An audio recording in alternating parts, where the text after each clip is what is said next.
Alleluia, alleluia.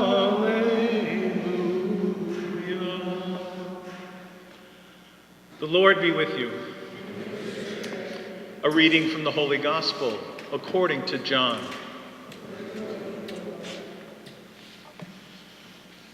There was a wedding at Cana in Galilee, and the mother of Jesus was there.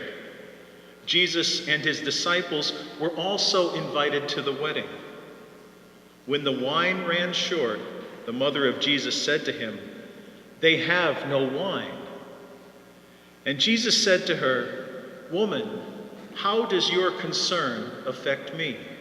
My hour has not yet come." His mother said to the servers, "Do whatever he tells you." Now there were 6 stone water jars there for Jewish ceremonial washings, each holding 20 to 30 gallons. Jesus told them, "Fill the jars with water." So they filled them to the brim. Then he told them, "Draw some out now and take it to the head waiter." So they took it. And when the head waiter tasted the water that had become wine, without knowing where it came from, although the servers who had drawn the water knew, the head waiter called the bridegroom and said to him, "Everyone serves good wine first, and then when people have drunk freely, an inferior one. But you have kept the good wine until now." Jesus did this as the beginning of his signs at Cana in Galilee, and so revealed his glory. And his disciples began to believe in him. The Gospel of the Lord.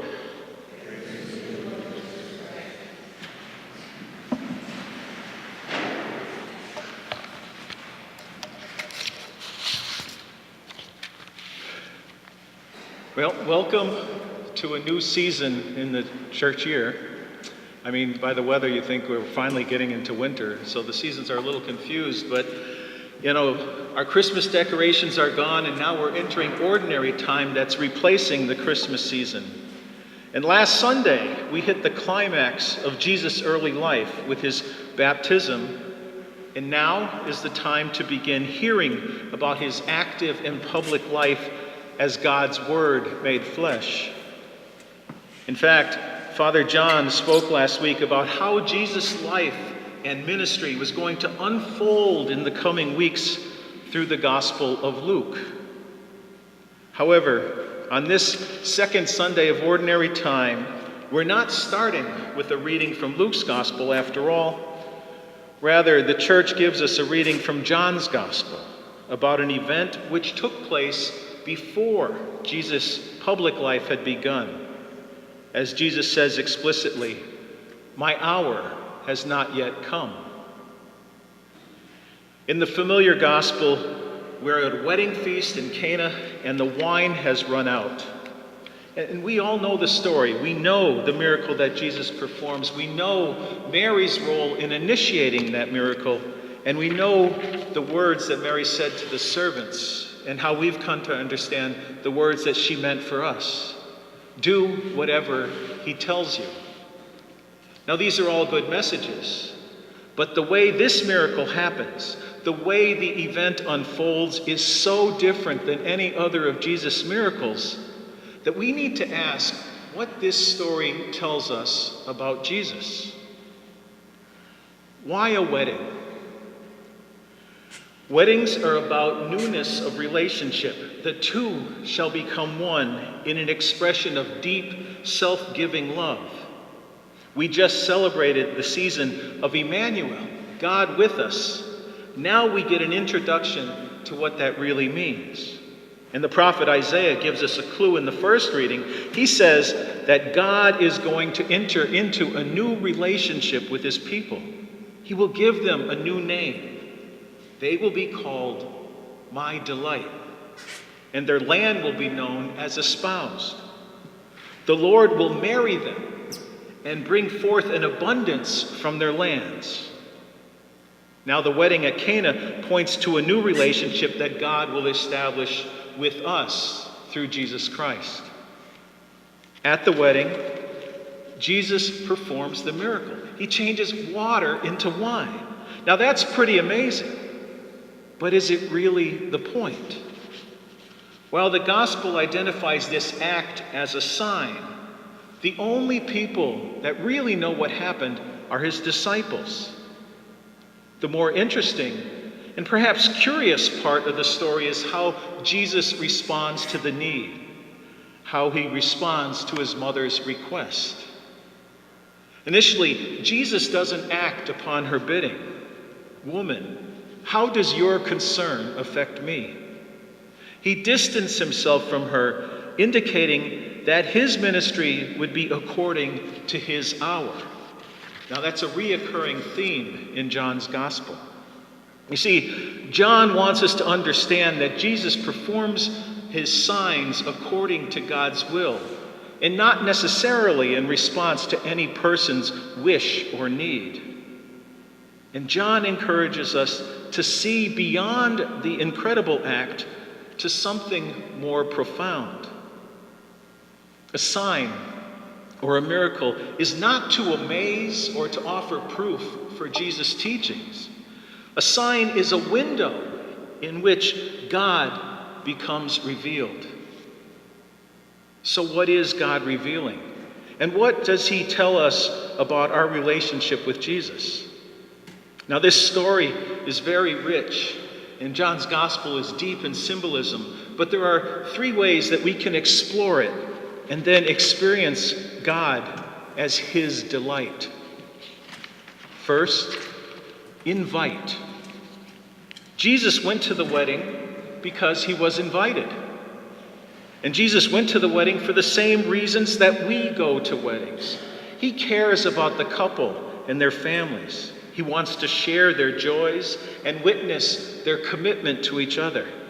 He wants to spend time with them, to have fun and enjoy their company, because he delights in them.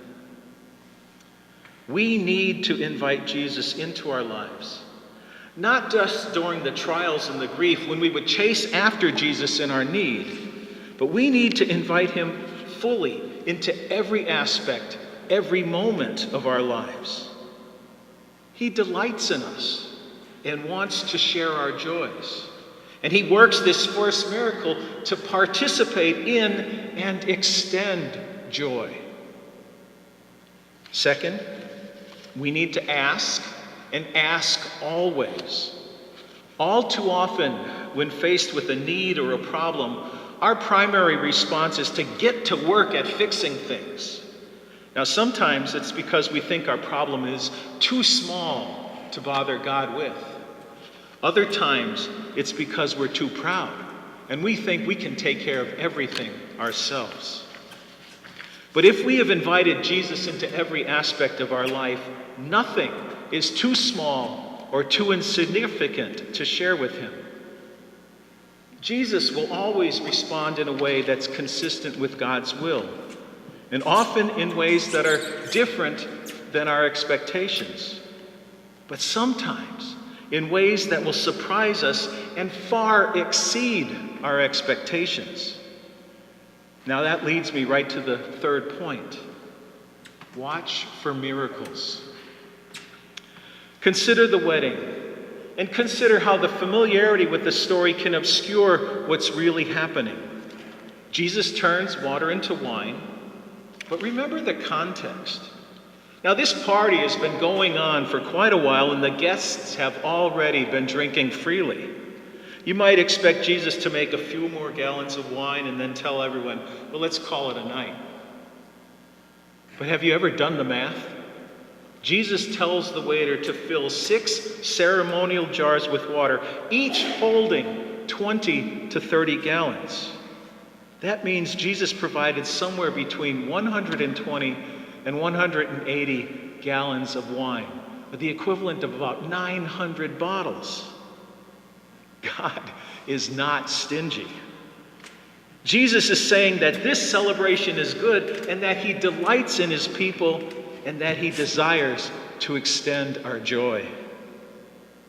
John also tells us that this miracle, this sign, revealed Christ's glory. God glories in our joy, and God is overwhelmingly generous. St. Thomas Aquinas had a phrase, "Goodness is diffusive of itself." This means that goodness spreads by its own power. And since God is all good, he simply can't help himself and contain his generosity. It overflows everywhere into every corner of our lives. But many times we miss it. So watch for miracles, because God delights in you. So, the wedding is about relationship, the feast and the wine about delighting in our joy, and the sign about revealing the depth of God's love for us. A love relationship that Isaiah likens to a marriage. Now, God sent Jesus to elevate that relationship, and as we will see in the weeks ahead, Jesus will continue to reveal more and more about God until that revelation comes to its climax with Jesus on the cross. There, Jesus will reveal the extraordinary depth of God's love. And the resurrected Jesus will then take us, the church, as his spouse. And he will give us a wedding feast, or he has given us a wedding feast, the Eucharist, and we partake of it often. And each time we partake of it in this wedding feast, Jesus performs a miracle, turning bread into his body and wine into his blood. But like the wedding at Cana, only people that really know Jesus realize what's going on. So let us focus on getting to know Jesus better. Let us invite Jesus into every aspect of our lives. Let us ask always that he work with us in our needs. And then let's be prepared for the miracles as we begin to watch how Jesus makes us into his delight.